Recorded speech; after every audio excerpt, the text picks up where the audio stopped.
प्रभु रामचंद्र आज्ञा जाकि जिते किस्किन्दा पहुंचले सुग्रीव सांगे मित्र बसिले बाली की लुचि लुचि धनुतीर मारिदेले बाली मरिबा को पड़ी प्रभु रामचंद्र बाली की कोले शुआईदेले कहले बाली रे तू मोर किछि दोष करिनु तमे बाली सुग्रीव युद्ध लागिथिलो तते बिना कारण रे मो मारिछि तू कोन मागुछु मागे बाली कहला ठाकुर कोन मागिबी आपन को कोले मोर जीवन जीव ताठू बळी की बड़ भाग्य मो पई आउ किछि नाही नाई ठाकुर किछि मागिबार नाही प्रभु रामचंद्र कहले बाली रे मो जीवन जाक मु केबे कार धारुआ नुह तते आज कोन गोटे मागिबा को पड़िबो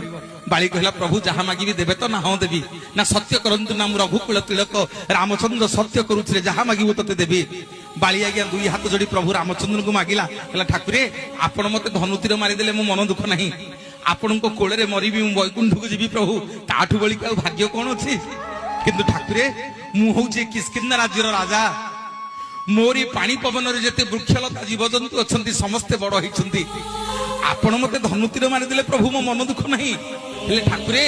जो गछ पछपटे छिड़ा है कि धनुतीर मारिले से वृक्ष टेकेडे बेईमान ता राज्यर राजांकु मारिबा पई से मते से आपण को लुचै कि रखिथिला प्रभु मु मला बेले आउ किछि मागुनी से गछटा को अभिशाप देकी जाउछि तार पाद ठारू मुंड पर्यंत समग्र शरीर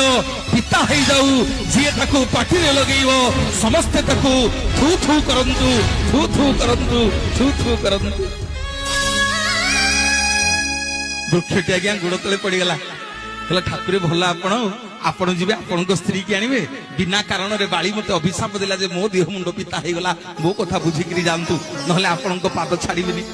सेठी प्रभु रामचंद्र से वृक्षटा को कुंडई पकेले कहले मन दुख करिना रे वृक्ष मन दुख करिना तू जेमिति आज बिना कारण रे मो लागि अभिशाप पाई तोर समग्र शरीर पिता हे जाईची ए जुग रे तो ऋण सुझी परिबिनी ना प्रभु केबे सुझिबे ना काली कली जुग रे जते बेले मु जगतर नाथ जगन्नाथ होई लीला खेला करिवि समग्र जगत तते लिम्ब लिम्ब बोली जानिबो तोरी देहरे मो शरीर तयारी हबो समस्ते कहिबे तते जय जगन्नाथ जय जय जगन्नाथ जय जगन्नाथ।